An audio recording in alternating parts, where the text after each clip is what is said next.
Hi guys, hey, hey, hey, how we all doing? It's Friday, motherfuckers. That's me not monetized. Damn. Anybody counting? P, how long with that? How long did I tell them before I swore? I don't believe it. I don't believe it. It says on the thingy, if you don't swear in the first 7 seconds, you're fine. But I obviously didn't. Oh, Jesus, what's happening to me at all? For God's sake. Let's have a look who we've got. We've got Johnny Cowboy, RP, Amethyst. I'm just going to call you you're a wanker, because that's what it looks like, you're a wanker. You know I'm talking to you, though, don't you? Hi, Graham. Hello, Peter, Keeley. Hi, Stephanie. Butt hunt. Who's butt hunt now?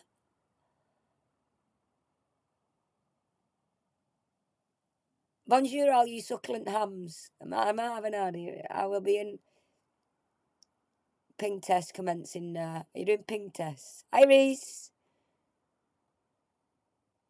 Hello, y'all funny. I'm just scrolling. Hi, Trish.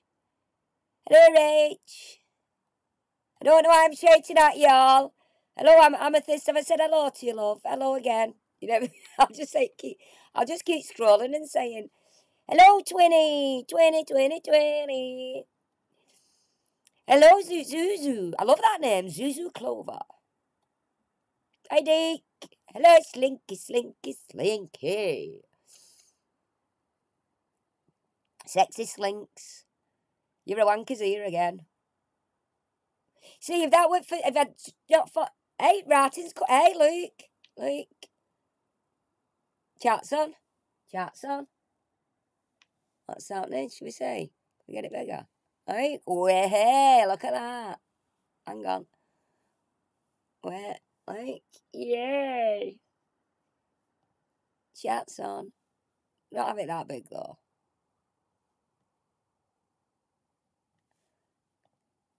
Put it back down. Put it back. Phuket. We used to, honestly, is David here? Hi, David. Where? I was just seeing. Hi, David. Kisses all round. David's in the house. Hello, Tina. Oh, I've missed you. I've not been on for a week, have I? I'm just ignorant. I've had to leave it till late because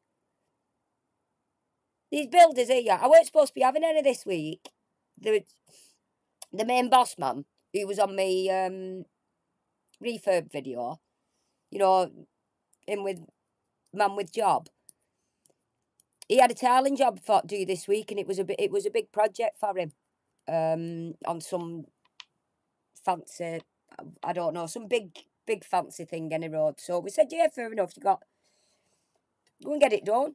Thinking he meant his gang was all going, but he's not. He's left his lads here. Well, 2 of them.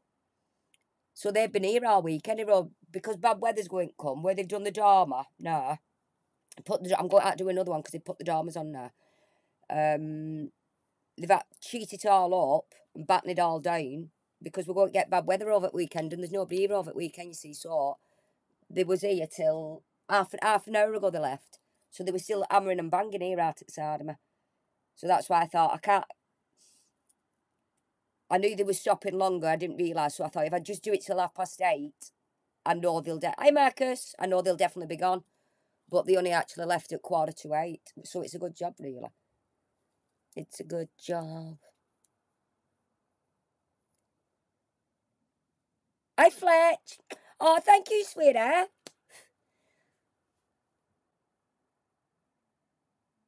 I can't... Oh, it's not. It's actually telling me what the emojis are. It's not showing me what the emoji. Fan character laughing out loud with tears in their eyes. That's it. you, get, you actually get a narrative of what the emoji is. So, oh, thank you very much, Fletch. I'm going to ring that Tom Hardy anyway. Telling you, missing out on a good catch there, you know. He's all lost. He's lost. He's lost. Anyway, is everybody well? I was going to show you something first before I started, but I can't remember what it were. I wrote everything down what I'm doing for that tonight, but I can't remember what I thought. Well, show them that first, and then we'll get into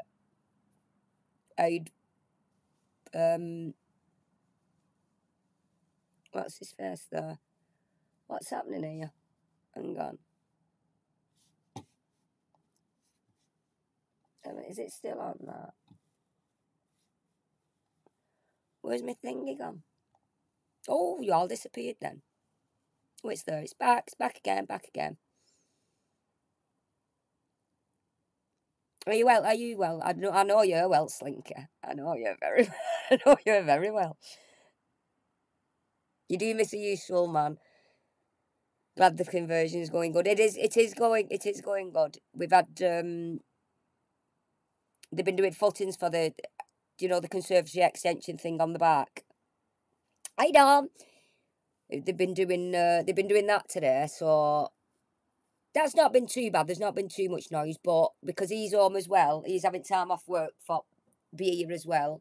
I've constantly got the big dog here, bark, bark, bark, sets my little dogs off, bark, bark, bark. Is it blowing the Trish already?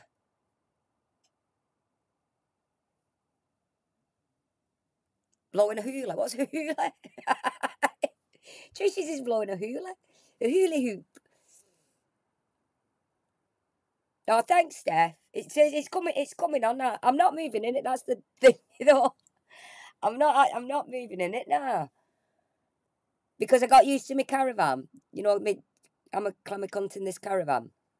And I just loved it. So I thought, what do I need a big? There's only me and him and dogs. That's the reason I moved from over to the other one because it was just I was rattling about in it. So, and I'm not like a big showy person, me. So he said, we'll do it up to high spec, sell it, and then I can have my little Vera, my house on the prairie. Here where my caravan is. Because what I want is them on that Vera is, do you know where you get what are they called? Like a trough, what you put under your window and put flowers in. But you hang them on your windowsill. So there's pretty flowers coming up through your window so you can see. I forgot what they call them. You know what I mean. You know what I mean, don't you? Yeah.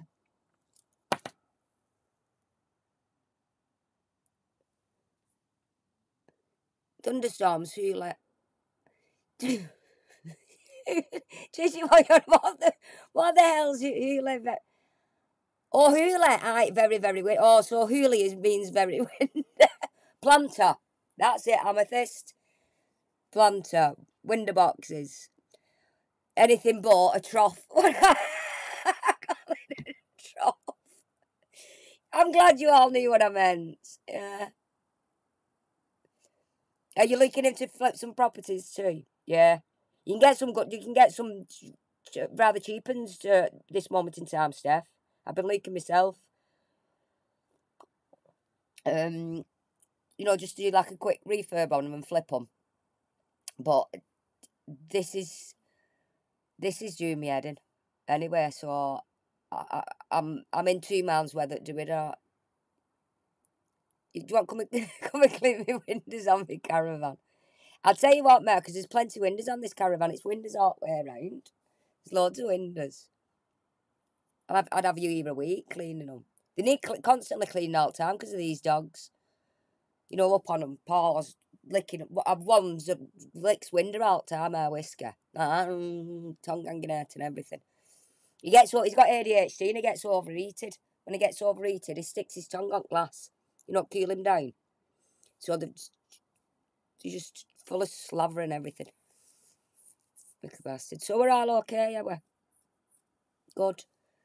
Good. Is anybody read out about this, Mum? This pervert.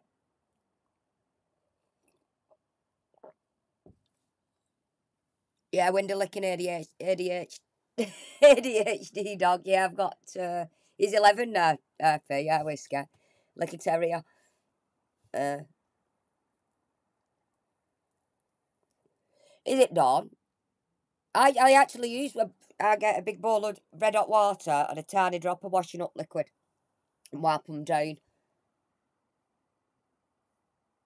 That's what I tend for. And I've tried everything with these dogs and nothing seems to work. Even the proper expensive stuff, what you think, I'll use that because I can squirt it on. I'll tell you what, I did like, but it stunk the house out, caravan out, should I say. The SAS cleaner. You know, what they use for trucks and that. But after I'd used it, it was like, yeah. So I thought, I'm not even bothering. So I just left my windows for ages. I said, I give up. I just give up cleaning them. Because 2 days later, they were exactly the same again. Exactly the same. But it is done. I have used it. When I do clean them now, it's a washing up liquid in red hot water. So it's red hot, put it on, and then it starts drying dead quick. Why am I so loud? I need chill a bit on her. I need chill a bit. Chill me bean. Anyway, that's enough chatting with you, man. Talk amongst yourselves now. Don't let you come in here for thinking you can talk to me, because but don't forget, you're all beneath. You're all beneath me. I've not done that for ages, have I? You're just so beneath me. Yeah. Say to my thumbnails, I get what's like, it's getting shocking, all them thumbnails like that, isn't it? Yeah. So I've done a bit of a what? I've gone through some stuff and I've just done a bit of a, like a watch later. So I knew where I was up to and all that kind of, because I didn't know that it'd been reported umpteen times before, and nothing was ever done. So I've got my German bottoms on. So I've got my all out of fucks on as well today. Hey, I'm telling you now, I got my first YouTube payment. So I just want to thank everybody that sent me I was going to say coffees then, but they're not. The TTs and super super chats, and your memberships and gifted memberships. So much love to y'all for that, because I paid all my bills, what I use for this, my streaming stuff and my everything else. And no, I didn't spend it all on TV shite. What I did, I went on Shein with what was left and bought a load of new t-shirts with different things on the front and some more. You know what I can stream in, what you can see, what I've spent your money on. You know what I mean? Hi, Kevin. That's what I did. I was hunting through Shein and all the. So I've got some new t-shirts where I can wear on stream and some new ear things and that, some lighty up ones and shit. Yeah. So that's what I bought with it. So thank you very much. So kind of you all. I was dead excited. I thought, oh yeah, yay.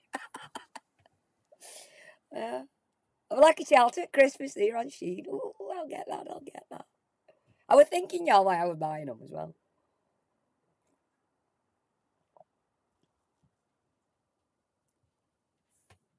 He was a meteor.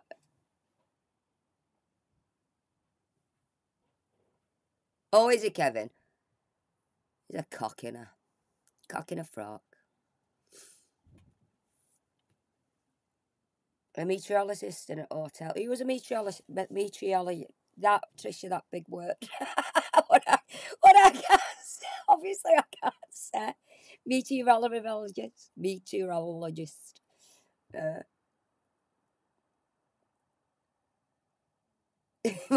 great. More TV shit to show.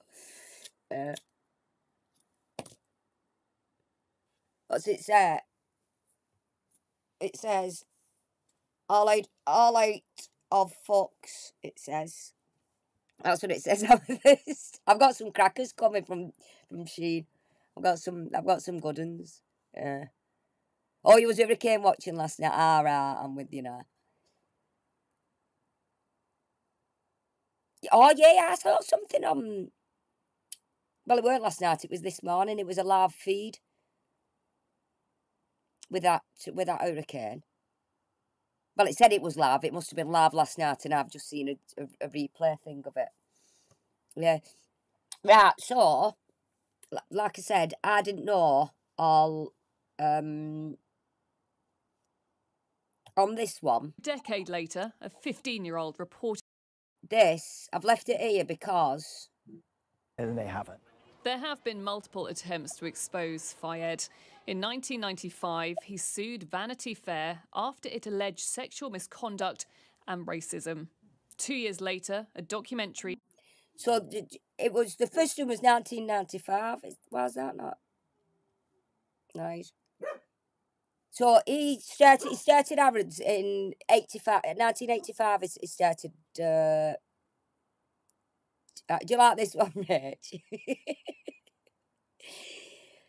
So he started. Well, he started off as he was a sewing machine salesman, wasn't he? And then built himself up. So after him having Arabs for 10 years, in 95 was the first ever complaint, should be said, about him. Like, I'm going to have to move that. Actually, I know what I'll do for a minute. I'll just shift that chat a minute. shared multiple employees' stories. Over a decade later, a 15-year-old reported an assault to the police, but the CPS dropped the case. Another case was dropped in 2015. 2 documentaries alleging sexual abuse followed in 2017 and 2018. So there, 2017 and 2018, there was documentaries made then. So what really annoys me, the point of tonight's stream is, what, honestly, it gets me mad. These big billionaire whatever they think they are, they think they're above the law and think they can just get away with keep doing this to women. Because I watched something a couple of days ago, and originally, I think when he was alive, I think there was 70. He had 17 complaints or something. Don't quote me on this because I'm going off memory. You know what my memory's like, but it was something around that. And one of the ladies said, while she was actually complaining about what he'd done, his lawyer was in the room at the same time. Which that can't be right, that, can it? They set an HR up, don't they? Your human resources, yeah, that word, resources and that. And that's where you go to not complain, but to feel safe and open up and say, look, this is happening to me.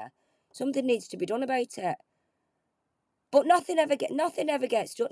Well, he's dead now. But nothing ever got done or said. It was all brushed under the carpet, and in my head, I'm thinking, what can possibly be done? If somebody goes and complains about the highest of the high in the company, what can actually be done? Because obviously, them where your complaints stinger, they're going to be frightened of bringing anything up because they're going to be frightened of getting sacked.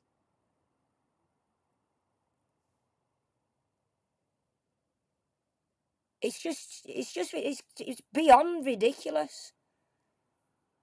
You was watching a woman earlier and she was having a right go about Scotty, who's got no friends. She said she's going to expose him, but I didn't catch your name. Did anyone else see it? You was watching a woman earlier. Oh, you mean Jess? Did you watch Getting Sticker, Dawn?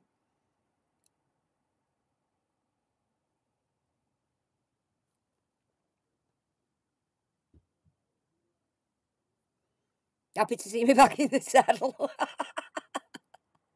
Yeah. Bet the horse isn't, with my fat ass. I've got a big fat ass.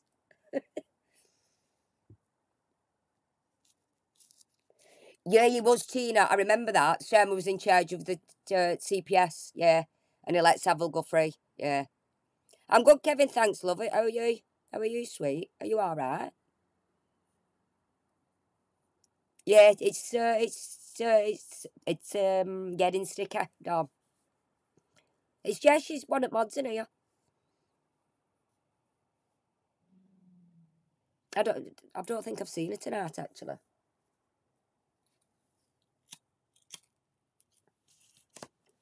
She's one of Scott's ex mods as well.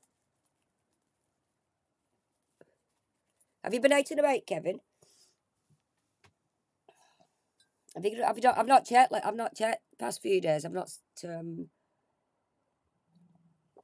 Oh, Tina, I love that little dog. Look at it. It looks like mine.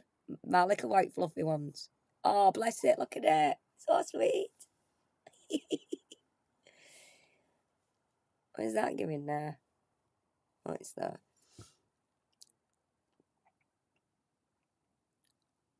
Yeah, it's hi Jessica. Jessica. We might have a look at that later. I didn't want to look at it straight away, I don't think, because obviously I wanted to just get the views on it. I did share it on my community post, so. Yeah, Tina, going back to that, love, that CPS with Starmer, I have a snippet of an interview what he's done, and he's saying he had no idea about this. But if he was in charge back when Savile was, he was obviously in charge with this when all this was carrying on. Hi, John. Hello, sweetheart. He was obviously in charge with all this, wasn't he?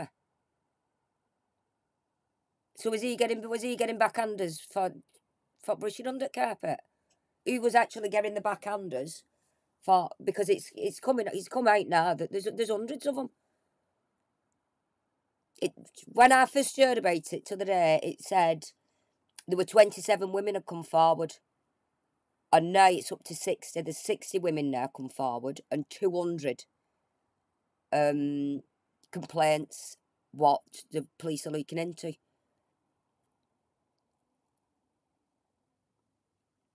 So it's just a disgrace, isn't it? It's a disgrace.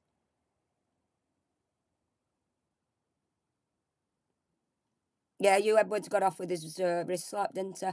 What was that? What was all that? The worst child stuff, and he got 6 months suspended sentence. I got longer than that for a drunken disorderly. I got a 12-month suspended sentence for a drunken disorderly when I was 23. I just met him.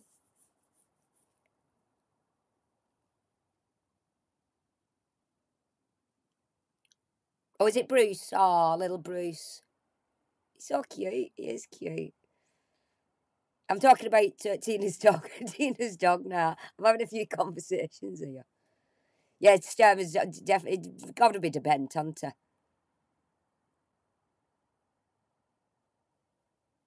Yeah, that was ridiculous. That you Edwards sentence was absolutely shocking. Like I said, when I was 23, I got a 12-month suspended sentence. I got more than him.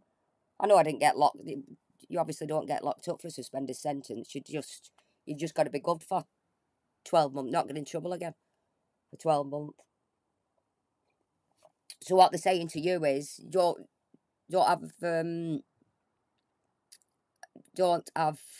be caught with any more images like that within the next 6 months, otherwise you will get locked up.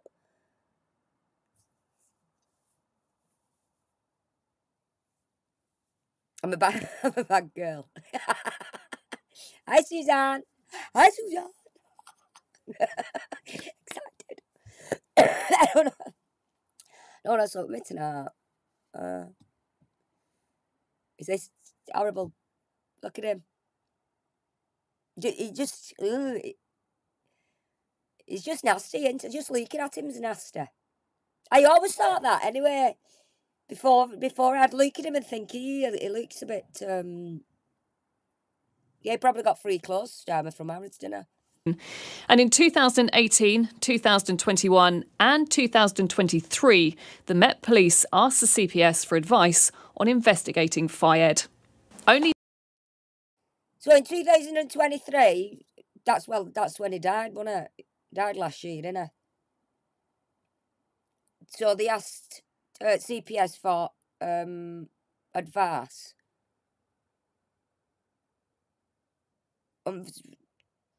Why was still nothing done?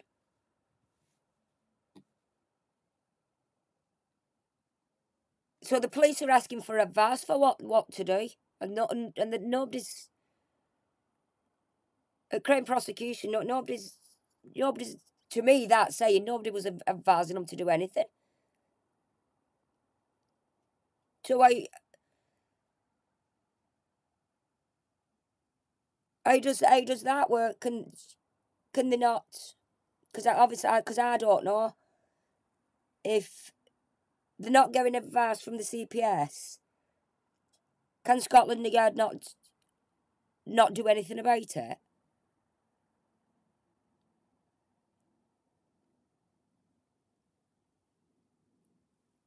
Because that's how that sounds. If they was asking for advice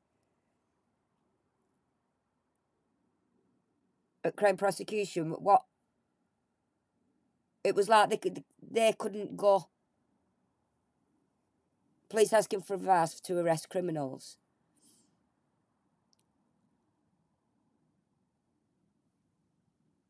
It's like saying that Scotland Yard can't do anything unless they've got advice off them to say, well, what can we do? What can we do?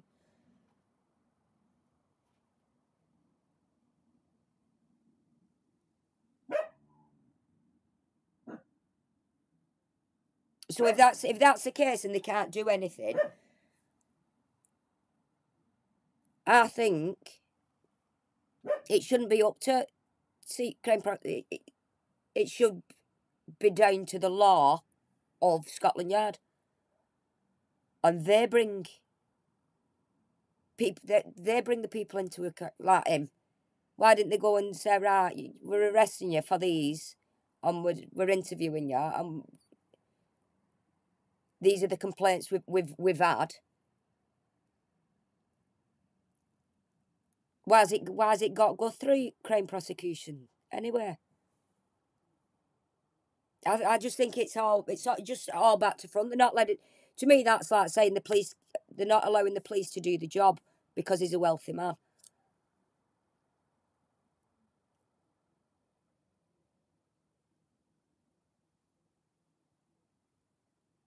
Yeah, money. Yeah, you're right. You're for them. They can't. The money. It's a money game, isn't it? CPS take over the court side, so it's up to them. So what they do, they take the stuff to the court, and then the court said to them whether there's something to investigate or not.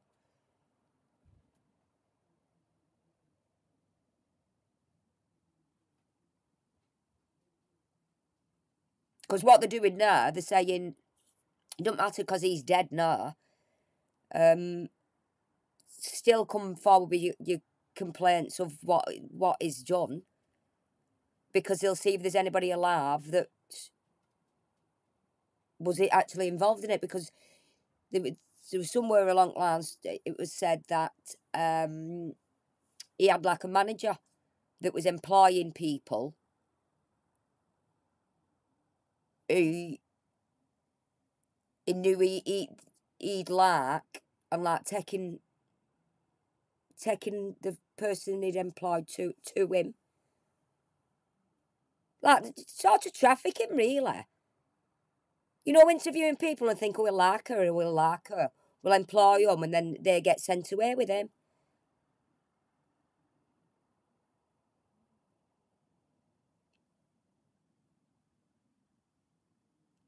Yeah, and it's all wrong, that funny, isn't it? That Savile and Fired, the truth only comes out in death.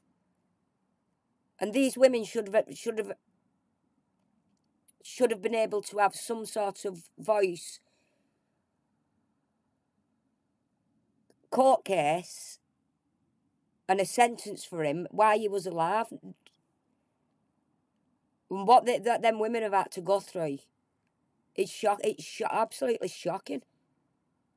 And for have the courage to go and tell somebody, and then not be believed, but oh, we can't do anything about it because he's high up. He owned a fucking shop. That's what bugs me. He owned a shop. What was overpriced stuff. At the end of the day, that's what it boils down to. He was a shop owner with overpriced stuff.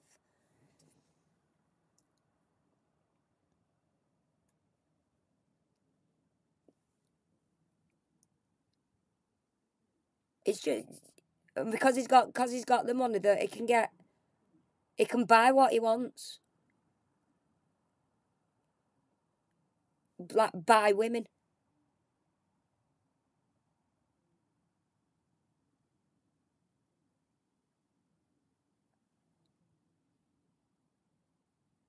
It's like he sits back and says, right, you go out, interview women for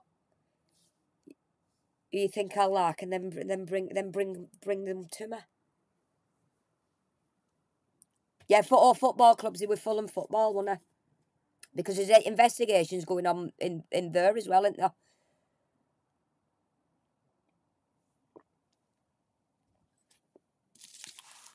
there? Because of stuff what he's been doing in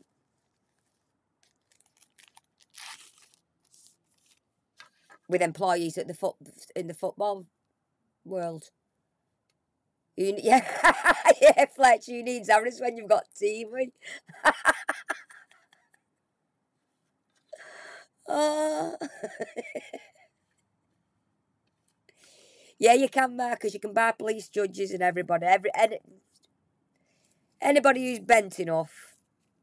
Well, they might not even necessarily start off as bent. I'm sure these people, like you said, police judges and that, they don't. It's not the first thing in the mind when they take these jobs. They don't think, oh, I'll go and join police force, or I'll work hard to be a judge, and then I'll just get loads of money because people can buy me off. It's the big figures is the temptation, and if that money's there to give them, I couldn't be. I know for a fact, no amount of money would ever tempt me to cover up anything like this. No amount. If I knew any of these ladies and I knew what was happening, I couldn't keep my mouth shut. I couldn't. Well, you know what you could. I'll be sleeping with the fishes now. So because they couldn't buy me, and I know that. But some people in them positions, they see pound signs, dollar signs, and it does sway them to turn a blind eye.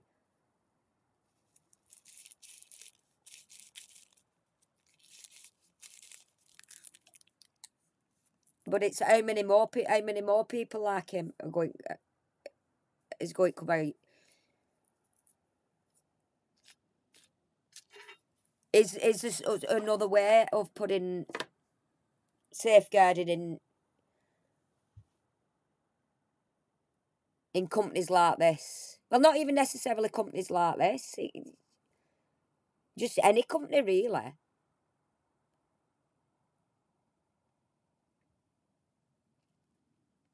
What could be done?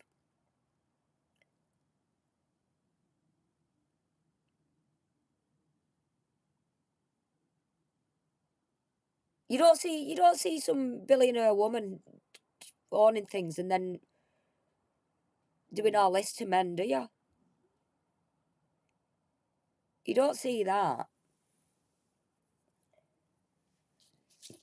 And what gets me, he could have, because of his money, he just could quite easily go and buy it anyway. He doesn't have to. He forced himself on women.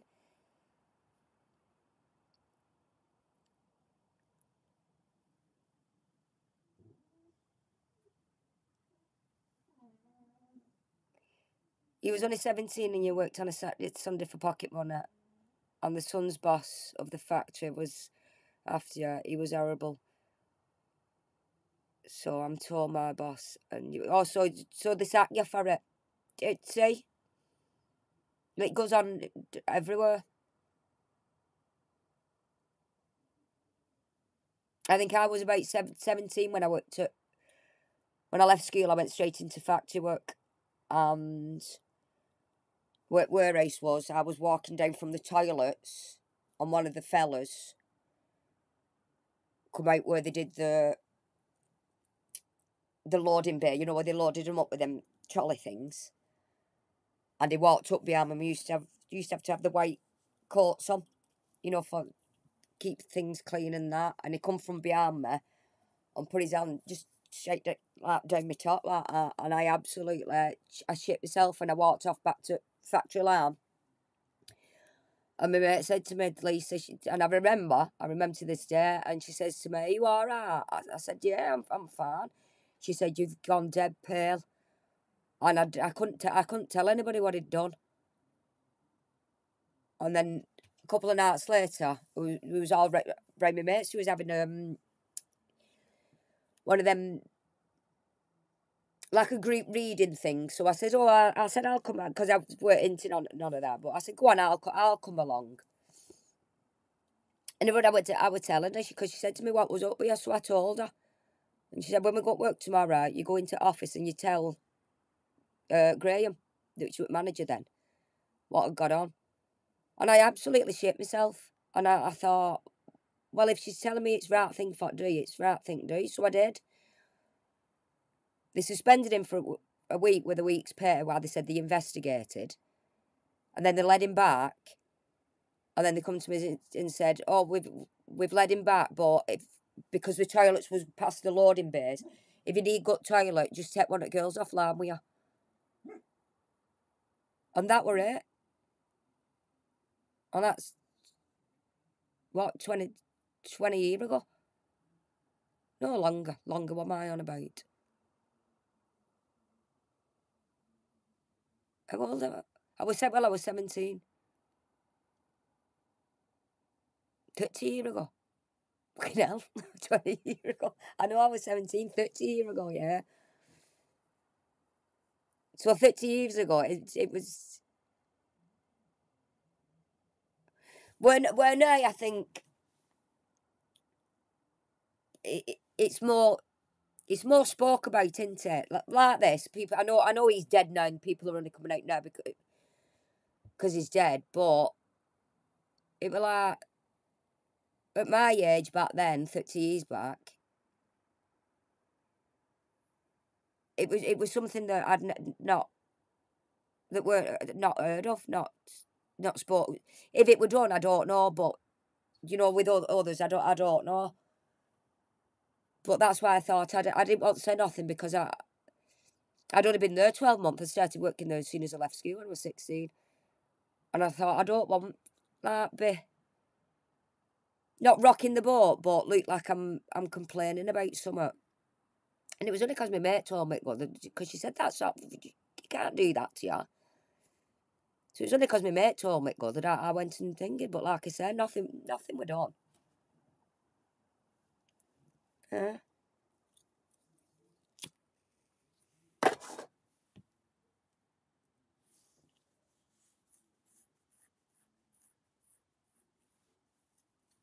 And he would just want to, he weren't management or anything, he would just want to workers.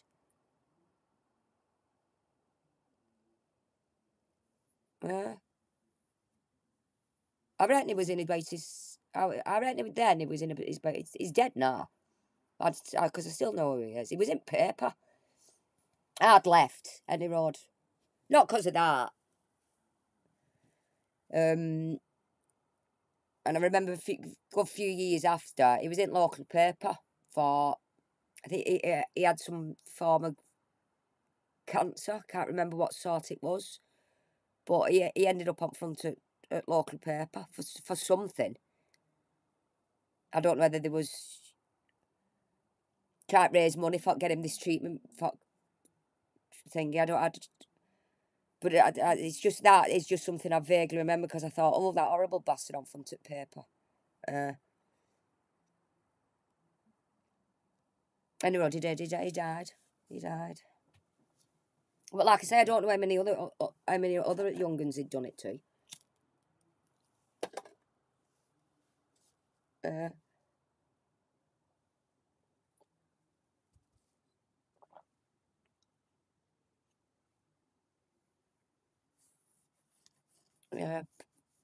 Power. Yeah. Is it the power job? Is it the power that goes to the Reds?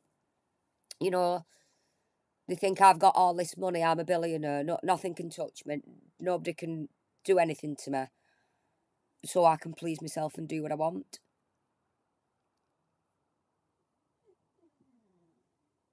Was it like this when he was just a sewing machine salesman?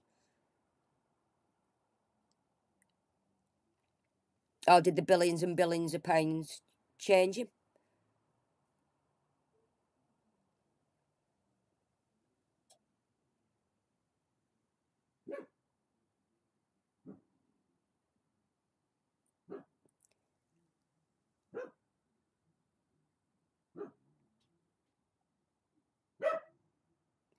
You just reminded me as well. He was racist as well, which I didn't know. He was really racist because obviously things are coming out about him now. But I don't know. But obviously I don't know much about him. He's not like somebody that you follow growing up. He's just there because he was Mr. Harrods, wasn't he?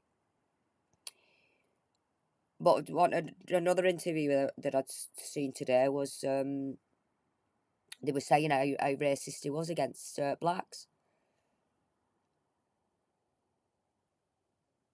For some reason I don't know why, but I wanted to take him for. Hey Storm. The passport office knew they refused his passport application. Yeah, did they?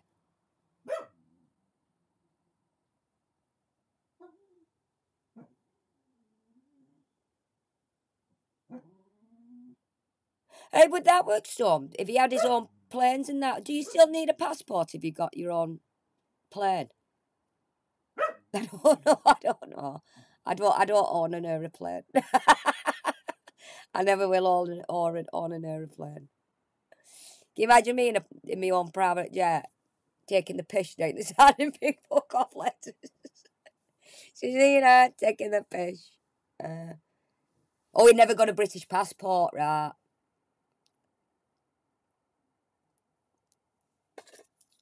But he come over here, he died over here, didn't he? He died here, didn't he?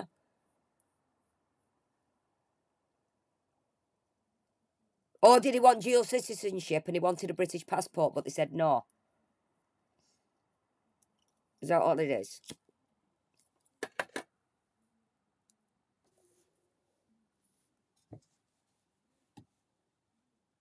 Alfayed. Only now, with a new documentary, are those who turned a blind eye being held to account. There was a systematic enabling of the recruitment of vulnerable women for the purposes of their sexual exploitation by Mohammed Alfayed within the Harrods organisation. With his death last year, those who were abused feel freer to speak. Alfayed using his wealth to frighten those who tried to report him. And wherever he was hunting ground for him. He acted with impunity. The problem that many of journalists found in bringing Fayed to book were, of course, the libel laws, which were pretty draconian. But worst of all, the judges were unwilling, very often, and mostly, to actually side with the journalists against people like Fayed.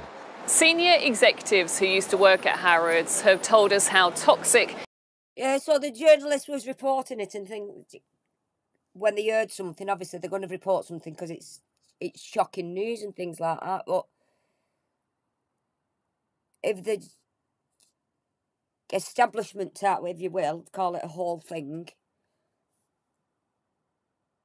are not backing it because they're having money thrown at them, it's not going to go any further, is it? And unpleasant it was to work for Alfayed, with one describing his behaviour generally towards people as abhorrent, and that's before you even consider the sexual abuse. He thought that he was untouchable, and there were people around him prepared to help keep it that way. I own the shop, and no one ever will be able to take it away from me. Only God. His generous donations to charities were part of his front. Cancer Research UK, among... Hey, Jimmy Savile, innit? Let's put on the big front of, look, I give to charity. It's the old saying, isn't it? If, Marcus, was it? You've just reminded me. I think it was Marcus. Was it you that was saying? Who did an interview and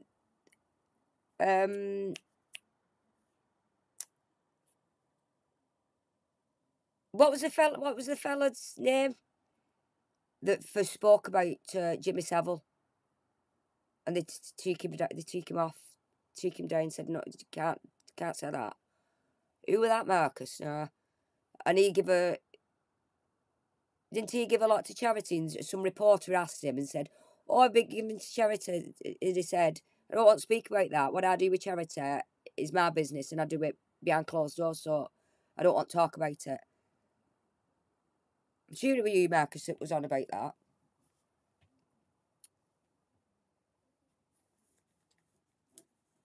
Not Billy Idol, what was his name? Johnny Rotten, that was him. Yeah. That was the same fella, wasn't it? That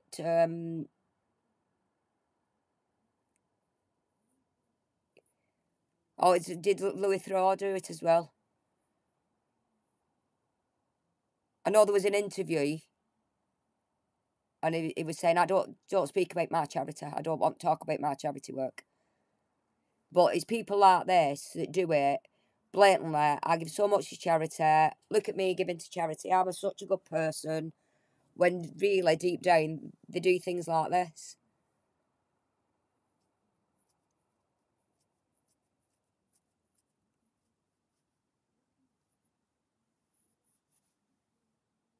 They want to make themselves look like a good person.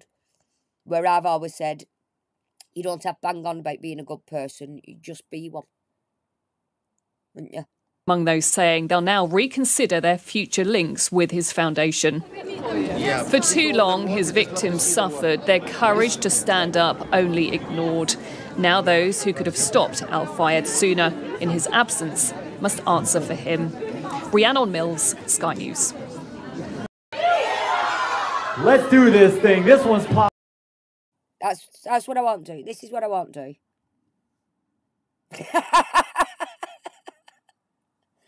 That's one of my jobs. I want to learn that dance. That's on my watch later. That's been on my watch later for God knows how long. Still not learned it. Keely, one day I will learn this. Johnny Rotten was banned in BBC Radio in the late 70s for 18 Savile, yeah. Yeah, Rolf Harris was another one. That's another name. Rolf Harris was another one pretending to be nice. So all this charity malarkey is it's just a front for say, look at me, I'm so good, I'm so.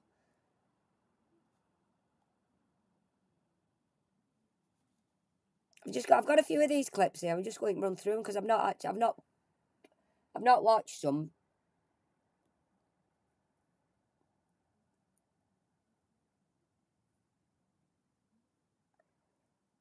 Oh, that's it. John the Lion. That was his name. Johnny Rotten, yeah. Jerry Sadowitz were the first people to speak publicly about him. Sex Pistols, that was him. Yeah, he got the Sex Pistols bands from BBC. As for Jerry Sadowitz, it took him years to appear on TV.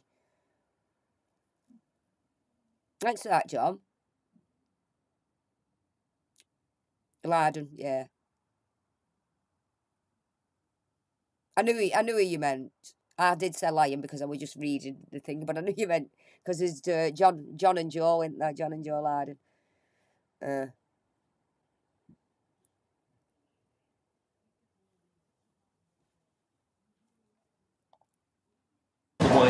He operated in the upper echelons of the business world. I hope you enjoy the wine. Mohammed Alfayed, a man comfortable in a male-dominated corporate landscape. Now, multiple allegations of sexual and physical assault against the late Harrods owner have shone a spotlight on corporate culture and what, if anything's changed. There is not enough women at the top levels of corporations. Not enough women, either in the UK or in the United States, who are at the top level, let's say Fortune 500 companies, other large corporations. That has to change. And maybe we'd have less sexual abuse by people in power if the people in power were women. See, is that the way forward?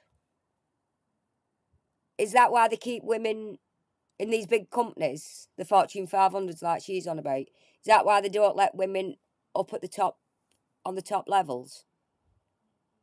Because if it's male-dominated, the male that is actually doing it is more likely to be able to get away with it because he'll have the other males backing him. Where if there was women there, they won't get away with it because the women are, obviously, unless they could be bought off, the women would obviously side with the women that was getting the abuse. Is that the solution?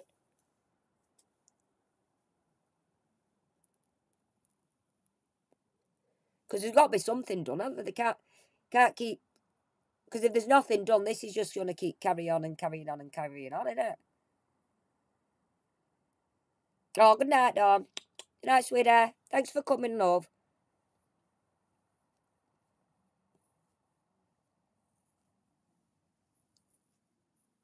To quote comedian George Carlin, it's a big club, and we are not invited. Thank God. Yeah, with this, we just need women to rule, don't we? I know, yeah, it does. That does sound sexist, but I think if women was in the higher power, they'd be none of this. I'm laughing at Marcus. Marcus, are you on about there'd be nothing done if women was in power? Or is you say nothing done to something else? What? If it's nothing to done to women being in power, that's quite funny.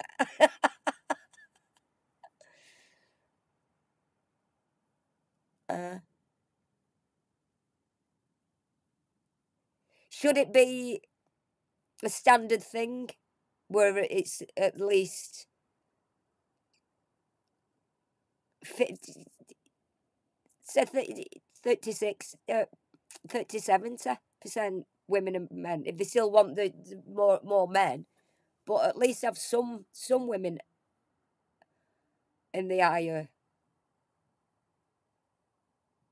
If we were real, none of us would get anything. So sexist, Marcus. So sexist. You get your own dinner anyway, Marcus. You keep it yourself, don't you?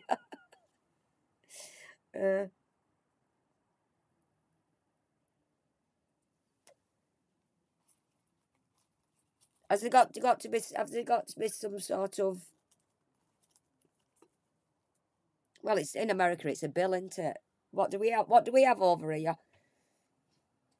No fucking lot, really. Has it got to be some sort of code of conduct in businesses, big businesses, or in any business really, where there is women at the higher power, where where the men are. Or would they still be able to hide it? I don't know. Would it?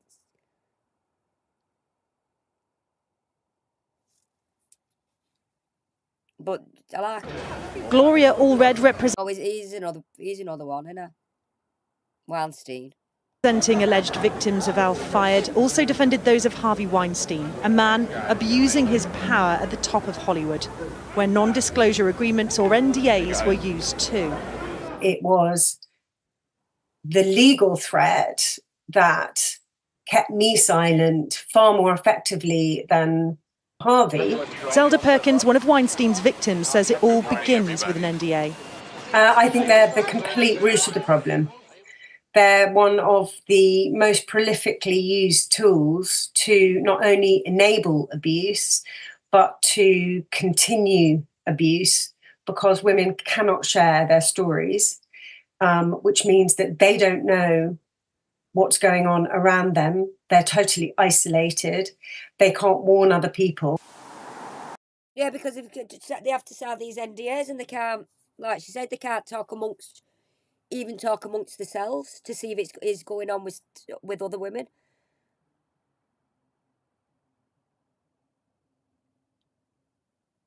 Yeah, wash your own clothes and get your own meals, because I'm busy watching Andy on YouTube. Get him to hold on with this.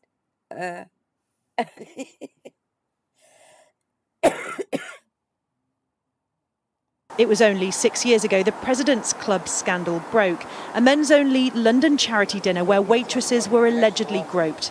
Last year, allegations of sexual assault at the CBI, Confederation of British Industry, too. Sexism has gone nowhere, some sectors worse than others. A report this year said efforts to tackle it here in the city were going at a snail's pace, and that women were experiencing shocking levels of sexual harassment and bullying. Widespread sexism, it's pretty clear, is very much not a thing of the past. Despite more women at the top, many are still afraid to speak out amid an ingrained culture that's failing women in the workplace. Adele Robinson, Sky News. As the number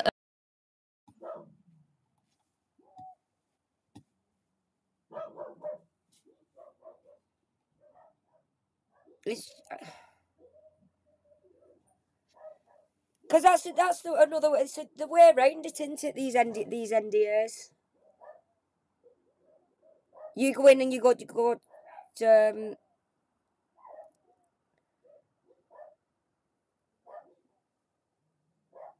I'm just reading this.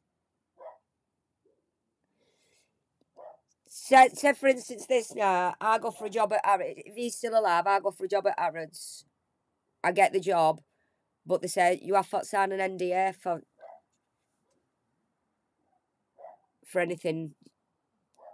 Obviously, within the company, you can look at that as it's a trust thing. So, at the back of your mind, you're not going to be thinking, "Oh, I'm going to get sexually harassed or out like that." You're thinking because it's a big business, and they don't want their business ideas or whatever they're doing out in the public.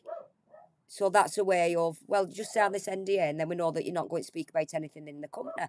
Where really, it's sign this NDA so you can be sexually harassed on God knows what, and then you can't say anything about it.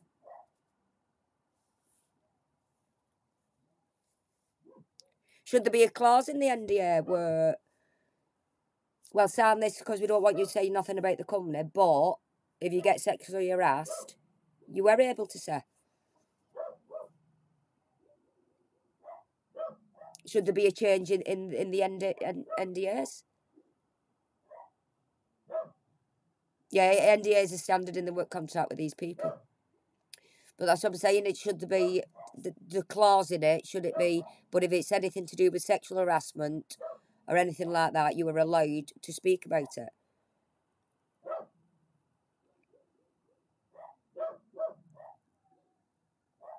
You're just not allowed to speak about business, actual proper business matters.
Slinky's out today.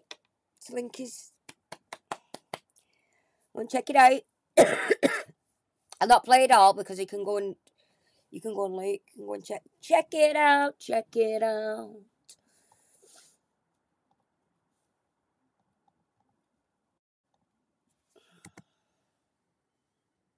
You got. Don't give Slinks views. No, go and do it now. Go on, piss off. Go and watch that.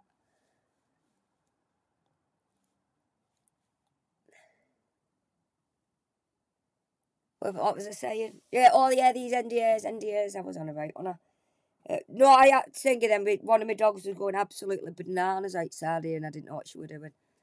She's all right though. She's just so Molly. She's a bit nuts as well. Yeah, NDAs should there be? It's just so it's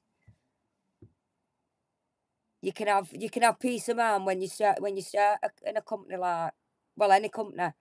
Fair enough, have the NDA, but I serve her. But obviously put a clause in it. Because I think then there's... I've got hair up my nose. You've got more peace of mind, ain't you, really? Because you think... like, well, if something does happen to me, I can talk about it. And it puts... well, really, it should put everybody more at ease. The owner, the big I am. Well, you know I can't do anything to you or anything because you can talk about it. And then it makes the employee feel more comfortable. Hey, Peanut. Makes the employee feel more comfortable because they've not had to sign an NDA what's saying if something happens to you, you can't speak about it. I think it's... and put women up there as well, like I say, yeah. Put women up top, like that woman said.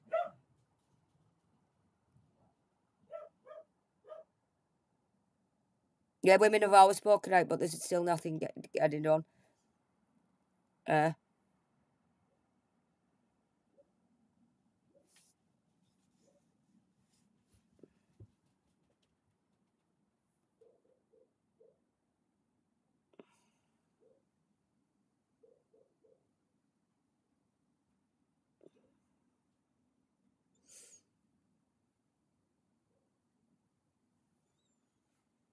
Sorry, I'm reading. I'm just reading your chat here. I'm like, oh yeah. So I was reading your thing and talking to myself in my head. Yeah.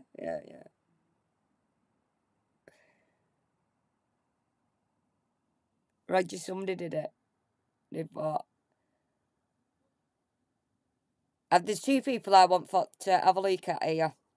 Maureen North and Emily Porter. There were two reporters. That Emily Porter, he was on a Sky News thing before what I was looking at, and he was on about Maureen North. Did an expose on him, I think. I think that's what it was. But I thought I was only looking at it just before I come on. I thought I'll have a look at that and then go over it. But it's also said on some of them that he had a gynecologist, what he used to send the women to for check, make sure they'd not got any STIs. And that a gynecologist is obviously denying it.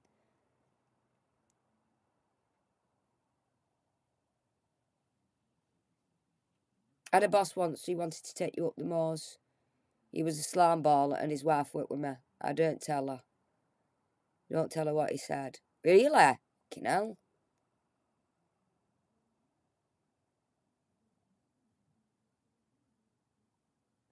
That's horrible, that. For one, it's horrible him saying that to you, but another thing, it's worse than it because his wife worked there as well.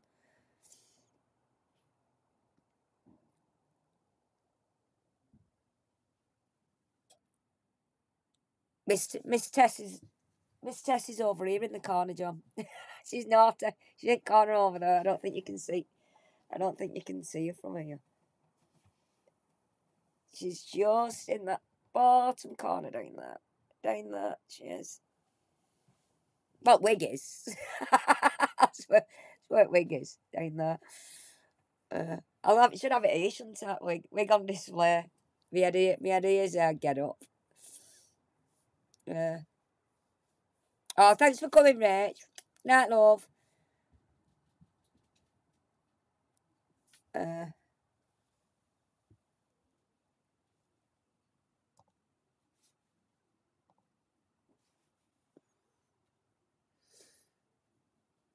There was one time I got a call off my manager and she said, Mohammed Alfayed wants to see you in his office. It was a Friday late afternoon, so I went up there and it was a very, very small room. When I've been up there before, there were much larger rooms, but this one was tiny. It was like a box room. So I went in there and he was just seemed a little bit different. He seemed more upfront. That big grinning horrible face, isn't it? Less embarrassed, he was just very blatant about the things that he was coming out with. He said that he wanted to be my boyfriend and that he would give me everything that I needed. I said, I've got a boyfriend, thank you. He works in the shop, because he did at the time. I said, I don't want a boyfriend, thank you, from you, I've got one. And he said, no, I'll give you security, I'll give you a house, I'll get you a car, I'll give you everything. I said, no, thank you. And then with that, he came... So it's like, obviously throwing money at her and to have his own way with her and get her own house. What would he have done to her in that house? You know what I mean? It's what... I mean, if she'd have said, oh, yeah, oh, Mr. Alfayed likes me. Yeah, he's going by me in house and he wants to be my boyfriend and all that lot. What would he have done to her in that house?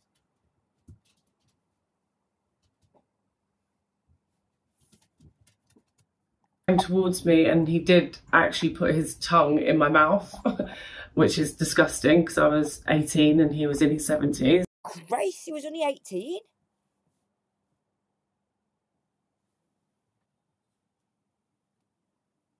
So because he's this big high-powered man, he thinks at the age of 70 that he can still get a 17-year-old. Well, if he thinks I can buy one, I can buy myself one. I can say, I'll give you this, I'll give you that.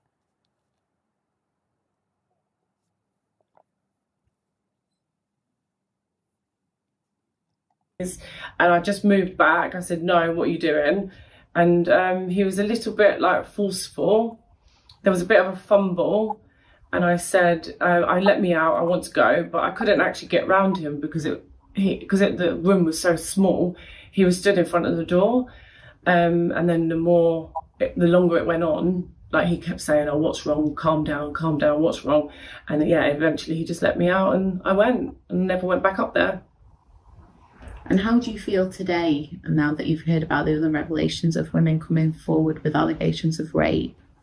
Yeah, it makes me upset and angry and it scares me because I think I was probably minutes away from being one of those girls, if I'm honest. And if that was me, that happened to, I might not have ever got over it. You know, these things can affect you forever. But thankfully, that didn't happen to me. As much, you know, as bad as it sounds, you know, it didn't happen to me. So, how did you feel?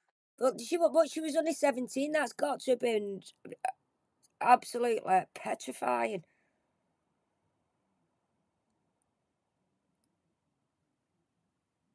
Yeah, some young vulnerable girls will fall for it. They would, John. They'd think, oh, I can have this amazing life with this man that's a billionaire. And like can think, oh, I can do that, and I can. And some would fall for it. And then he gets some there in the And the house what is bought. And then what are you? Would you just be trapped, wouldn't you? Because I think once you got in there at that age, at such a young age, 17, 18. Because she said he was on about I can get you security and all that lot. You'd have been like under lock and key, I think, wouldn't you? And he could just go round whenever he wanted and just take what he wanted off you. I think if you ever got that far in with him, you just at that age, I don't think there'd be a way out. Or you wouldn't think there'd be. You wouldn't think there'd be a way out because you'd got yourself in that situation where you'd be probably 24-hour monitored with the security and grooming job. It is grooming. With the security in that, in this house, and you'd think there's no possible way out of it. First get the job at Harrods? I got it for a friend. And within a few weeks, you noticed that there was something a bit different about the fact that you were meeting the boss. Yeah, well, it's not normal, is it? But yeah, I mean, from the off, I obviously knew it wasn't normal, but I was very young and very naive at the time, I guess, and he was giving us extra money. So that kind of took priority, which is stupid thinking about it, but yeah. Yeah, because you got to think like that, don't you? If he's giving you extra money in there and then he asks you to go up, you got to think, well, I'll go up because he's paid me more. He's give extra money and he's paid me more, and you'd feel. I think at that age you'd feel obliged to go up to him, wouldn't you? And then you'd be thinking, and it's my boss, so if he's asked me to go up, I'm going to go up because I don't want to get sacked for not going up. But then, even if you think it doesn't feel right, I don't think that's where he was going with her. I don't think that probably did enter her head. Even though she said she knew there was something wrong with him asking. But would that thought enter your head that that's what he wanted you to go up for? Probably not at that age. And was it a known thing in Harrods at the time between all the staff there? No, I don't think everybody knew about it. Just the people that were going up to his office and having these meets with him. And what happened in the times that you used to go upstairs to his office? He would often talk about what we were wearing and say, for some reason, he'd always say, oh, you look a bit scruffy, even though we didn't. And he'd sort of like touch our blazers and stuff because that's what we had to wear then. And he'd say, you need to smarten up a little bit. And then he would get out a load of cash. He'd just go like that, get out a load of cash. And then he would just hand it to us. And there would be like, just loads of £50 notes. There'd be hundreds of pounds there. And then with that, he would touch us inappropriately on the breasts. Yeah. And how many girls did you know were going up to his office? Personally, I knew probably about 5 to 8. Yeah. See, so that's what he was doing. He was giving them cash to smarting yourself up so he could touch them. And then obviously when you're at that age, I have to keep going back to the age because I think it is an age thing. Because I think my age now, I go, fucking hell, hang on a minute, throw money back at him and walk out. But I think at that age, because you were young and naive, it'd be more of, oh, I know he's done that and he's touched my breast and I've gone out, but he's given me this money, so I'll not say it. So it's money again, isn't it? It's money again. I can touch you up as much as I want because I've just give you some money.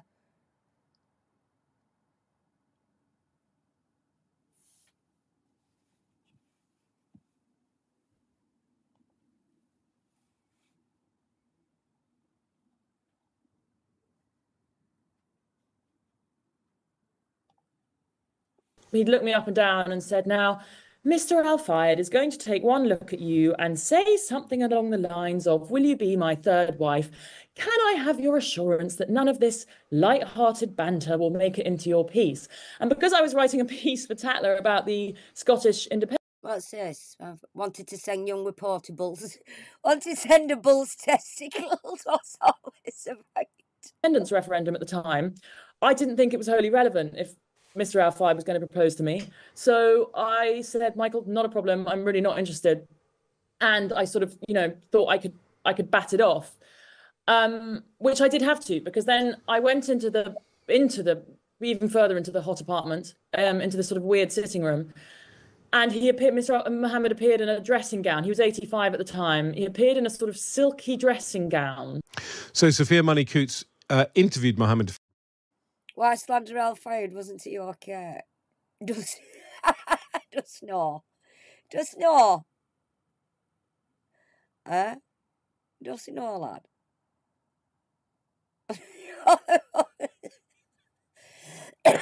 No, you were taking the piss, aren't you?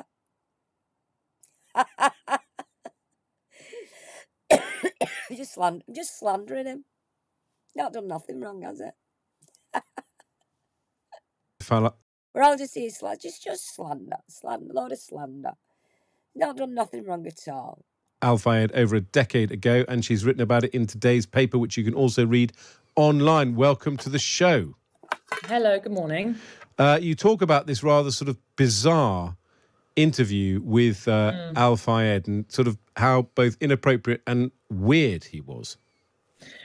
Yeah, the whole thing was quite peculiar. From the very stifling apartment above Park Lane that I was ushered into, to... Stifling as in very, very hot. So hot. I mean, I as I say in the piece, I joked that it was so hot to try and encourage you to take your clothes off. Because a lot of people knew... Wouldn't that be it? You get so what that if you've gone in a jacket or something, you take your jacket off. And it's like a little bit of an undressing thing for him. He gets a little bit of a kick out of that. See, a trick in the pub trade. What we used to do was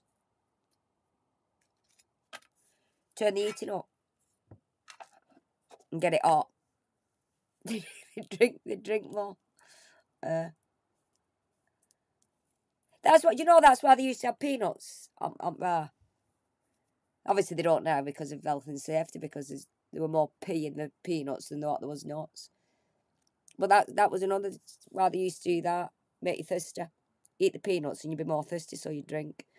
And then after they stopped the peanuts, they used to put the eating on. And then gas bills dinged, so nobody could survive because they couldn't afford gas bill.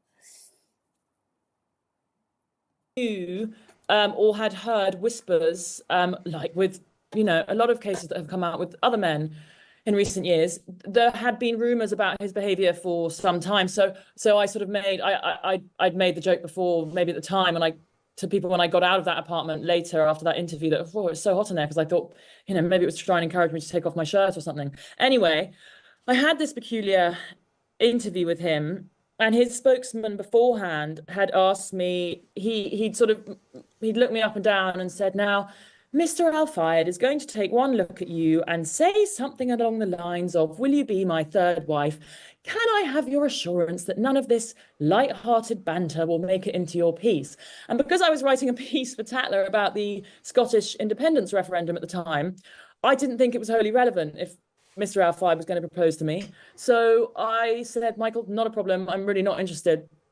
And I sort of... So was that one of his... Was that one of his things? He used to... Any woman he met, he used to propose to her, so will you be my third wife? Was it for see if he could get a reaction out of them? Thought I could bat it off, which I did have to, because then I went into the even further into the hot apartment, into the sort of weird sitting room, and Mr. Mohammed appeared in a dressing gown. He was 85 at the time. He appeared in a sort of silky dressing gown, a sort of Hugh Hefner style silky dressing gown, shaking that day's copy of the Evening Standard because I think it had something in there to do with Dodie and Diana and some inquest or some new update on that story. And I just immediately felt, God, how sad that this man is clearly so full of rage and heartbroken. 17 years on. I mean, obviously it was his son. Of course, you're still going to be heartbroken, but I could really vividly see what it seemed to have done to him. And then Michael, his spokesman, obviously sort of. Yeah, because he did. I remember that he did a. Because I like watching them 60 Minutes Australian that, and I remember him. I watched the one where Alfayed did the interview to say that Dodie and Diane had been. They had been murdered. That was no accident, and that's what he was saying on. That's what he was saying on there. Whispered a few words, but it didn't. All that happening with his son didn't stop him doing what he was doing. And he turned and saw me and sort of visibly brightened, and I then just had quite a difficult interview, basically trying to get some sensible line out of him about Scotland and the independence referendum. And every time I asked the question, it was, are you married? Do you have a boyfriend? The weirdest bit, which has formed the headline of today's piece, I really remember him sort of grinning at me slyly across this table and saying, have you ever eaten bull's testicles? And I said, no, I haven't. And he said, they are an aphrodisiac. I will send you some, sort of so gleefully. We all want to know if he did. What do you say to that? Did he ever send them? No. I never. Luckily, I never. I sort of did wonder, but I never got sent the bull's testicles, and I wouldn't even know. What? No. Why would he ask that? What? That's thoughts in his head thinking about her having, no matter what, testicles in her mouth, isn't it? That's how his brain were working, wasn't it? I'll ask her if she's had bull's balls. And then I can just imagine her having mad knackers in her mouth. Like pervy. Proper pervy. Seeing out what her reaction, seeing what your reaction, is she going to be shocked? Is she going to be like, oh, a bit coyish and... Yeah, she's talking bollocks. We can't be serious, can we? Oh, I know this is a bad thing, but I don't like being too serious because it, like I say, when I was flicking through some stuff, it was winding me up with him. But I don't like getting like that. So, and we're not taking the piss out of the things what's happened to the women. We're just it's just a bit of banter. Know how to go about cooking bull's testicles? To be honest, do you boil them, fry them? I don't know. So well, people can text in and tell us. But I mean, I don't quite know how to put this without getting it wrong. But there is a difference. However inappropriate the banter, there's a difference between the banter and actually thinking somebody's capable. I've been in meetings with people who have said wildly inappropriate things. Not to me, but to female companions. I was once with a private secretary when, the person I was meeting said, "Is this your girlfriend?" kind of thing. But I didn't leave the room thinking I've. This man got sleep. Is he asleep? This one? What's he doing? God, having a serious interview, and he's nodded off. This one. I say wildly inappropriate things. I do. I have to stop myself sometimes and think, oh, God. Well, it's because I found it, because it's funny in my head. But I think there's a difference with an 85-year-old man asking you, have you ever had bull's testicles? And me just throwing a bit of a inappropriate shit out there. I think it's different. Because we are actually here having a laugh and a joke. So I think me being inappropriate some ways is different to him having an interview with this woman and then just saying, have you ever had bull's testicles? I've just been in a room with a sexual predator. I've just been in the room with a pillock. No. Show me word, pillock. I didn't leave that room. I left that room feeling quite sorry for him, feeling that. Yes. he was a sort of sad, embittered old man, a bit peculiar and a bit inappropriate. But, you know, I've come across in my job plenty of those, really. And I felt, even though it was a decade ago, I was 29, I could sort of...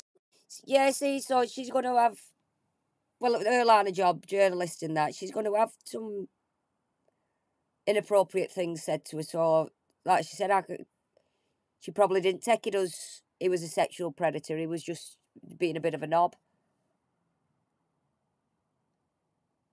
Stand up to him. Obviously, these allegations come from a lot further back when he was younger and sort of, you know, less frail. And it would have been a different story.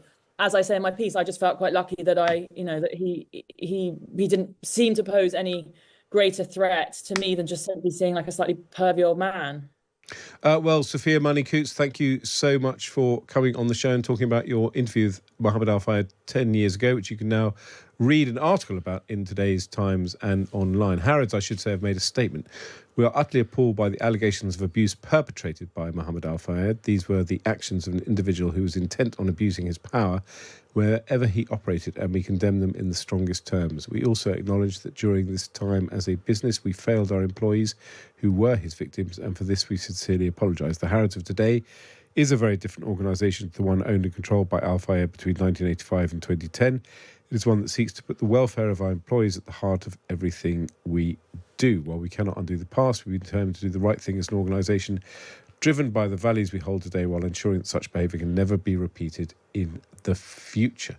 85% of the ordinary people of this country believe Diana was murdered with my son. It's not only me. And nobody moving for 6 years, no one is moving. You think that's fair? Very quick question. Yeah, you're going to pay me anything for that? You're going to pay me anything for that? Can you give me some money for Diana if school, only please? I could. If you're going to put advertising, give me some money from the advertising for charity, please. Just a first quick question. What was it? What was it that actually made you think we've got to have a ladies' team, a professional ladies' team here at Fulham? After seeing a fantastic match. See, was that another ploy in the football? We'll have a ladies' football team. Well, obviously things are coming out about the football. I haven't read anything about the football yet. What was happening in Fulham? But I love her. Catherine Jenkins. She's beautiful.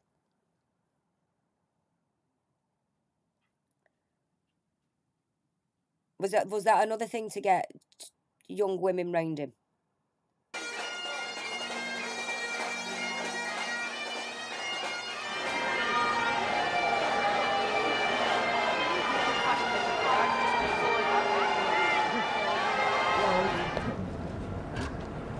What's happening? You're sweating. Keeps falling off. Again.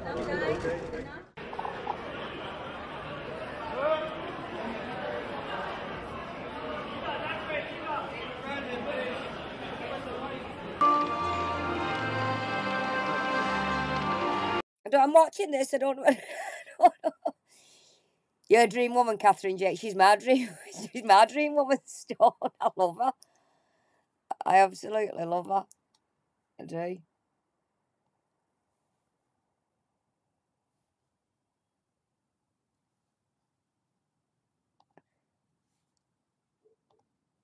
I have many years of practice, and I have never seen a case as horrific as this. This case combines...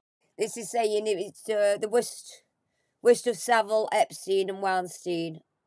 He was worse. With 100 victims and Harrods cover-up. See, I know Harrods is now apologising and putting the statements out for things that have happened to these women. And I do get that as a company, as the company that it is, they must feel bad about things that's happened in the past of Harrods, but on the other side, it's not them that have it now. It's not their fault, is it? I know it does sound awful to say, but it didn't happen by the new owners now have got it. It happened when he had it, when he was in charge. And I think the people that just really want to be coming forward and apologising is the people that enabled him, the people that sat back and led him. Find out who them people are and bring them to account. That's who it should be, not the people at Harrods. Nah.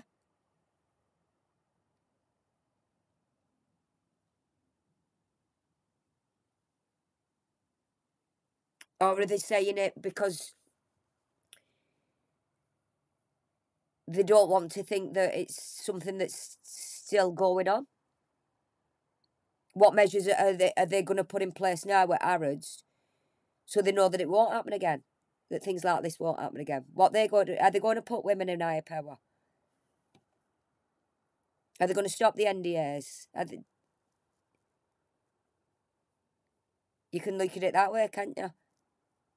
All right, it's not their fault, but just to make sure it never happens again in their company, what they're going to do about it. Bind some of the most horrific elements of the cases involving Jimmy Savile, Jeffrey Epstein, and Harvey Weinstein. Savile, because in this case, as in that, the institution, we say, knew about the behaviour. Epstein, because in that case, as in this, there was a procurement system in place to source the women and girls, as you know, there are some very young victims of this, for abuse. And Weinstein, because it was a person at the very top of the organisation who was abusing his power. We will say it plainly, Mohammed Alfayed was a monster. He was a monster. Yeah. But he was a monster enabled by a system that pervaded Harrods. Yeah, the system and everything around him just let him do it. Because it was all paid. It was all paid for. Those of you who have seen the most magnificent documentary that we saw last night will know and may well remember very clearly. Has anybody watched this? Because I've not. I haven't watched this yet. Really, what I should have done was watch this and then come on, but I didn't have. I have had just for the past few days. I've been going through, just having a look what's been being said. I haven't actually watched this this documentary. Yeah, people have to stop enabling the abusers. Clearly, the words of the manager, who said the following: anyone who tells you they didn't know what was going on is lying. I'm going to stress that word of his, lying. Our clients include most of the survivors who spoke out on the BBC documentary, and all of the survivors we have are here today. Our aim, and our single aim, is to seek justice for the survivors I've not seen it. of the sexual abuses of Mohammed Alfayed, who we say was enabled by an unsafe system of work which Harrods established, maintained, certainly acquiesced to, and we say facilitated during his chairmanship.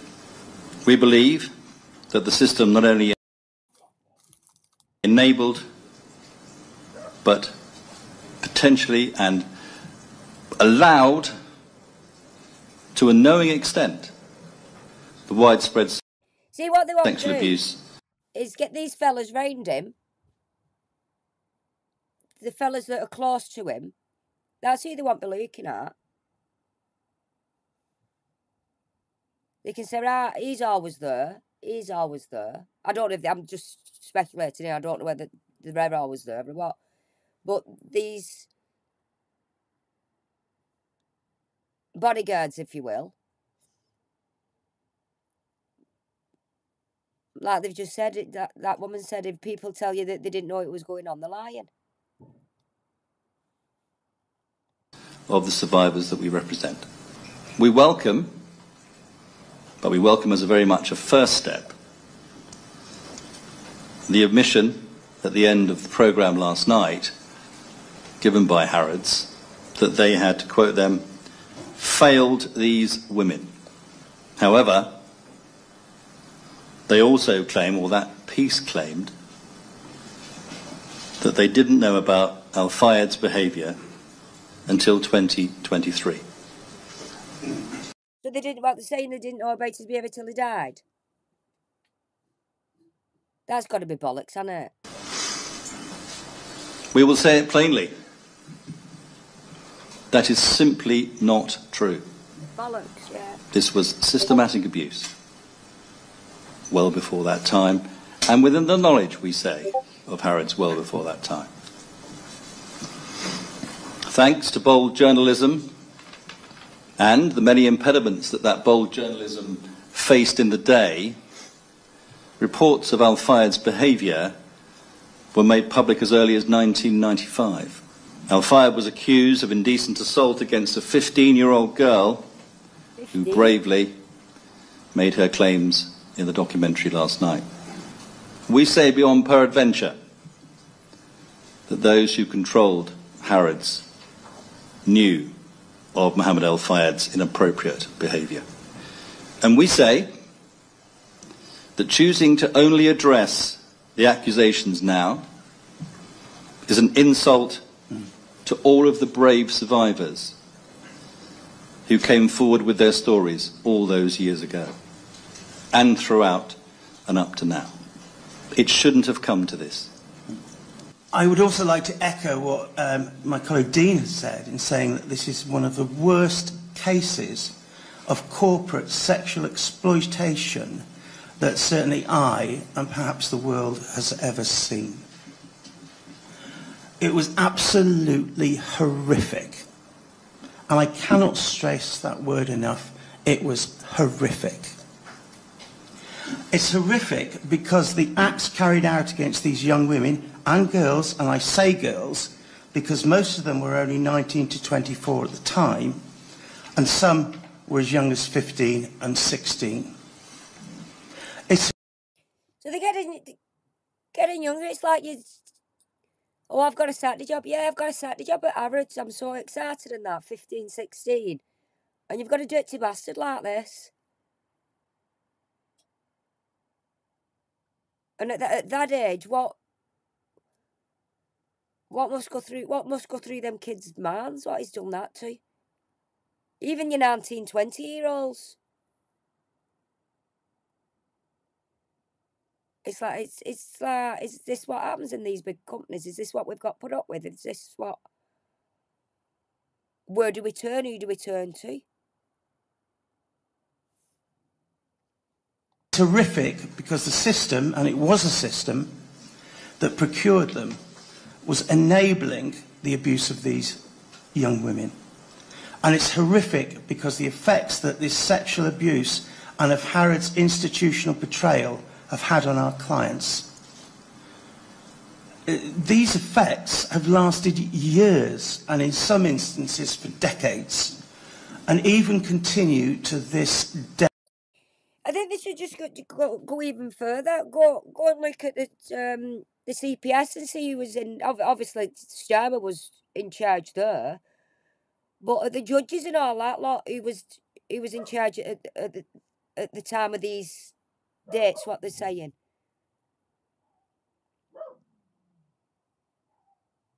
Because like I said, there's nothing that they can do with him now because he's dead. He's gone, buried.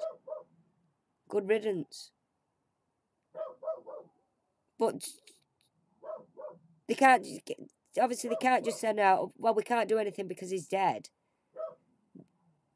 They've got, like Tricia just said in there, they've got to hold everybody that was involved with him when all this has been happening.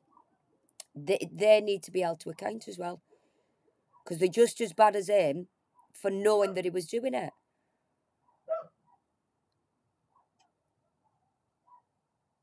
Were they doing it as well? Was this not just him? Was there others doing it? Because he was doing the thinking, well, it's all right, I'll do it anyway, because he's doing it. Some of the survivors even ended up in psychiatric care. Some have been able to have intimate relationships. Some continue to suffer from nightmares, depression and anxiety. This should never have happened. And Harrods must accept responsibility for the damage these women have suffered. Once selected for their role by the... Yeah, is this still... Well, when I said it's not Harrods now, it was Harrods back then, but is there still people that work for him still working there? Is that why they've had to come out and apologise and say nothing else than that? Well, the people that was around him, are they actually still working for Harrods? Have they been asked, did they know? Is it that's saying, oh, we knew nothing about it? Are they covering their own backs now? But if there was high up, they've got to, the people around him, they've got to have known. Are they going to get rid of all them lot? Are all them lot going to get questioned? Something does need to be done. Special recruitment process that we've been able to identify, the women would be sent to have a private medical examination. Medical examinations would be undertaken by 3 or 4 private doctors that we have been able to identify. The women would arrive for their medical examination none the wiser, expecting this to be an examination to perhaps check their weight, their blood pressure, or their height. They would then be told that actually the examination would involve a full internal screening, including a full cervical smear, sometimes having their ovaries checked, and a full sexual health screening. This was for their role that they had been offered as secretary, personal assistant, or even, on occasions, interior designer.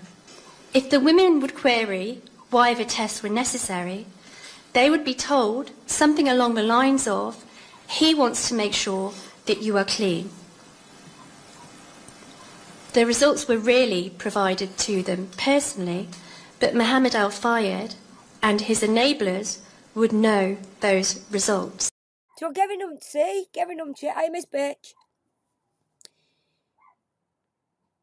Giving them physically check to make sure that they're clean so it couldn't abuse them.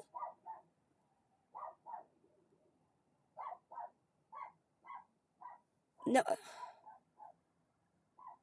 Why check their ovaries?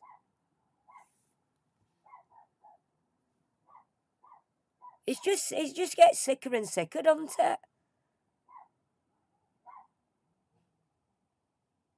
And making the excuse up. So them doctors that did that, was it making the excuse up that he just wanted to know that you're clean?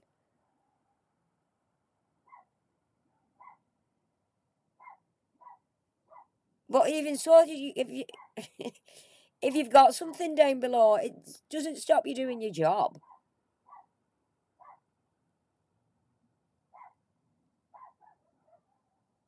It just obviously stops him touching you. But if it was genuine, you know what I mean? That it. Why would it? Honestly, I mean, it just boggles my mind. It does. The lengths that they go to.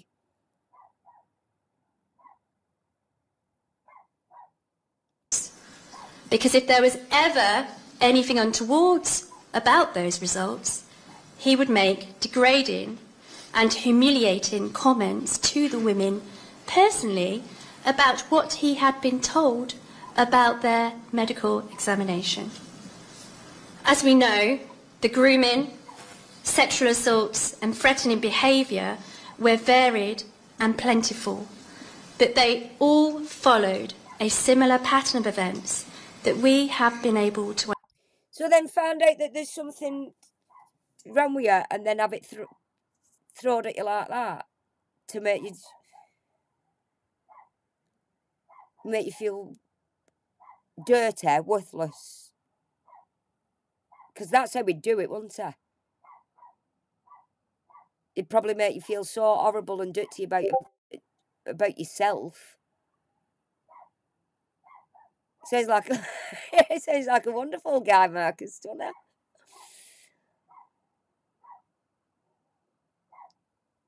But to find out something so personal about you and then use it like that.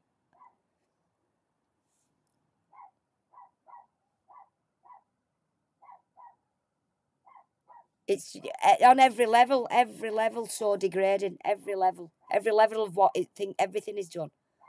Identify.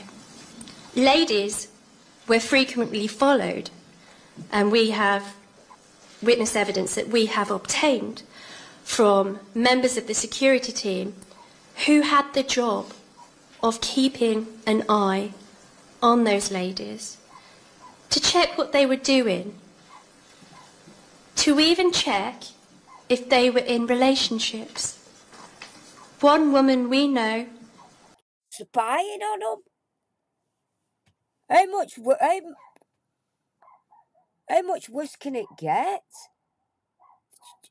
Your private life being...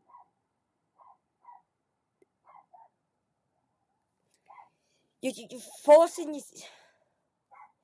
Not just forcing yourself on a woman that comes into your office, but doing horrible things to you, and then invading your private life as well, us degrading you, sending you for medicals, finding out every little thing about you in your personal life.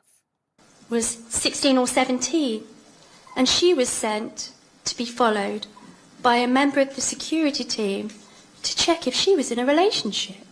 That member of the security team would have to report back to Mohammed Alfayed on what he heard. If they ever attempted to complain about the sexual...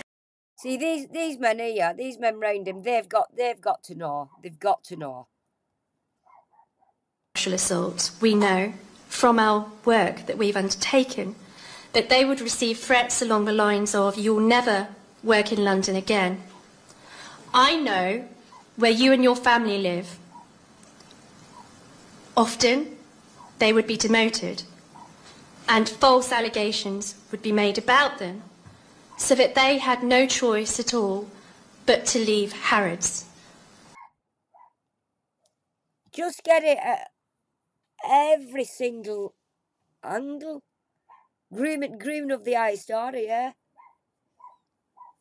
Giving us much, going into the private lives, finding out as much information as possible about them, threatening, if you say to me, saying, "I know where you live, I know where your family lives," it's like life-threatening, I think, that, when you're saying, "I know where you live. I know where your family lives." And you know he's this big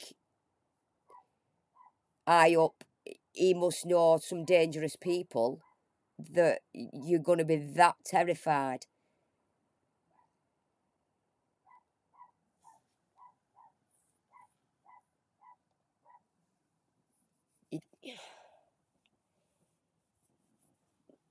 And yeah, you're just going to be so terrified of... just listening that bit now, I'm surprised anybody come forward while he was alive. Because that would have scared me to death, that. At that age. I mean, now I'd be like, "Oh, shut up." Come on. Hi, Lisa.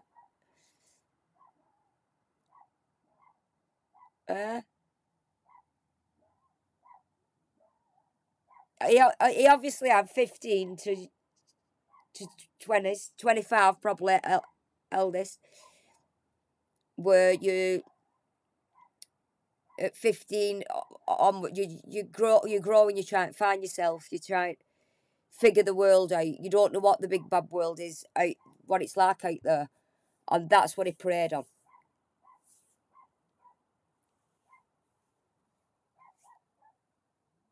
That was his MO, wasn't it? I know there's been some. I know one of the ladies that was on. She actually said she was 40. I've not looked at that yet because I want to see how she handled it. Did she handle it in a different way because she was older, or was she as scared because he said he could have said these things to her? I know where you live. I know where your family live.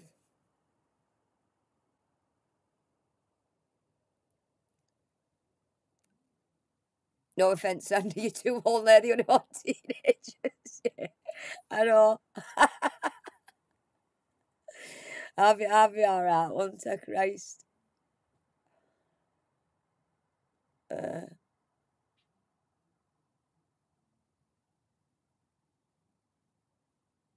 It's sick.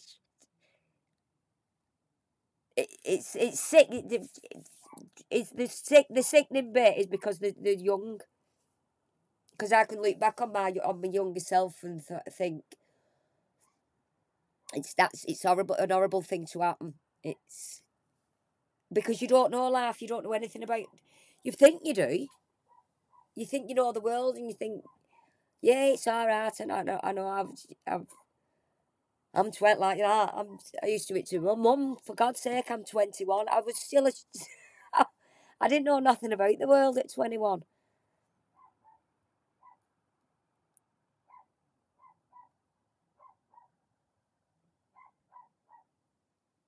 I just knew what went on locally around me. I didn't read news. I didn't, you know what I mean? I didn't know what went on in the actual world itself. All I knew at that age was the people around me and going to nightclubs. That was me at 21. So it's not like you've not had a laugh. You've not had.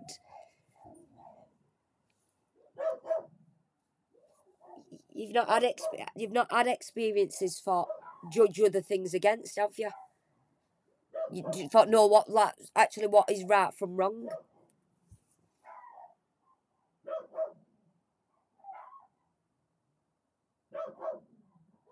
Yeah, John, you thought you same, and you thought you knew it all at 21 and you knew next to nothing. When you look back on your younger self, you think, Christ, I didn't actually know anything. I'd not been anywhere.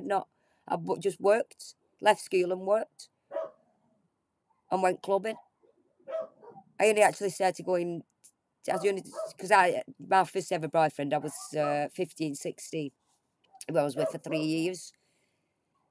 So when all my mates was actually going out drinking underage, going nightclubbing and that, I was with him. So really, I think I was about 19. We split up when I was 16. 16, 17, 18. I was 18 now, just turning 19 when we was a bit on the rocky road. So I was actually legal to drink when I first started turning out. So I hadn't seen, even like my younger age. Then I spent 3 years with a boyfriend, going on holiday and things like that, going camping and whatnot. So no, I didn't. I think at 48 now, I still to this day don't. You don't know everything, do you? I can still be naive in some ways. I know my eyes are open now. You know what I mean? I can see what's right and what's wrong, but with things that's going on in the world, like in politics and things like that, when I'm not interested in, so I can't watch it because it's all gobbledygook to me. I am naive in that way. Hey, Connor. Hey, sweetie. You got your feet up, honey? Anyway, I just wanted. That's what I want to do because it's been bugging me the past few days. Dirty, filthy man again, in power. And like I say, how many more are we going to get? Is there going to be any more comes out? Is it ever going to end? Is it something that we shouldn't have to live with, but it happens? Is there a way of stopping it? It's just so there is so many questions.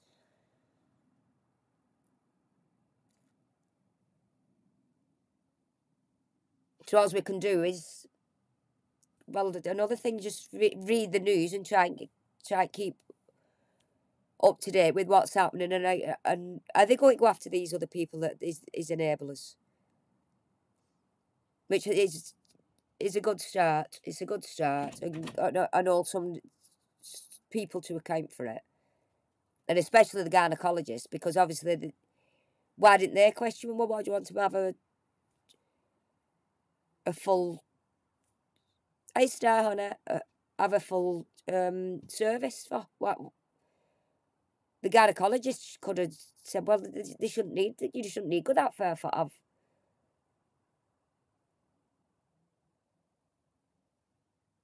be employed.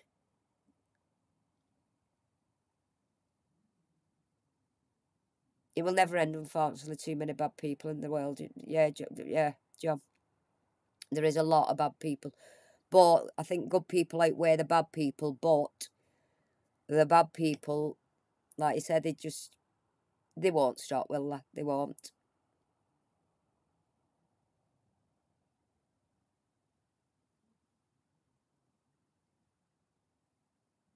Yeah, Suzanne, it is. I think I don't. Well, I don't drink anymore. Me, I can't stomach the stuff. The odd Baileys, but I'd be frightened. Nah, I'd be frightened to death going to an art club. I couldn't do it. Couldn't do it at all.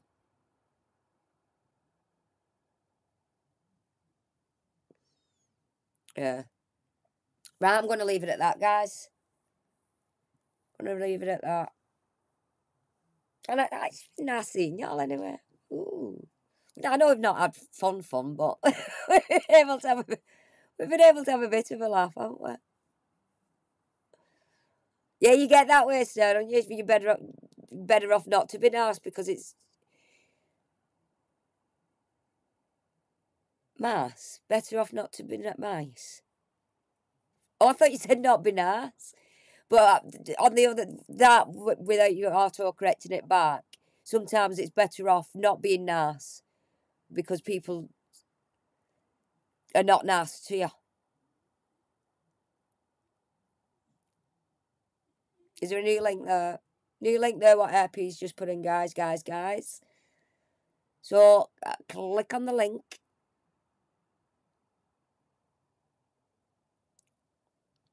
Yeah, there is a lot of good. Yeah, definitely a lot of good, especially in chat. They're all good in here. They're all... And I want to say, hi, Colette, if you're watching, sweetheart, we're all thinking about you.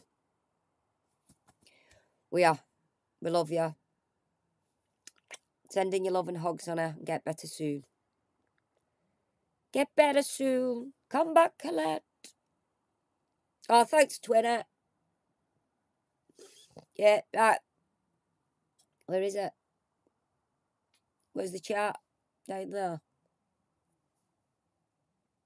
See you, Suzanne. Bye, love. Bye, Peanut. Bye, Tina. Bye, Trish.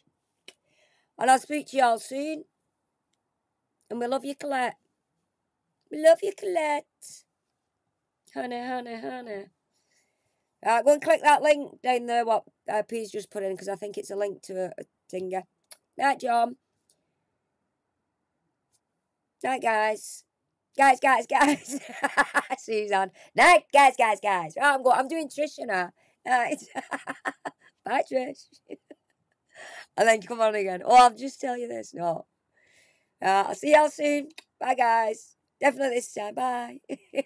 Bye, Kevin.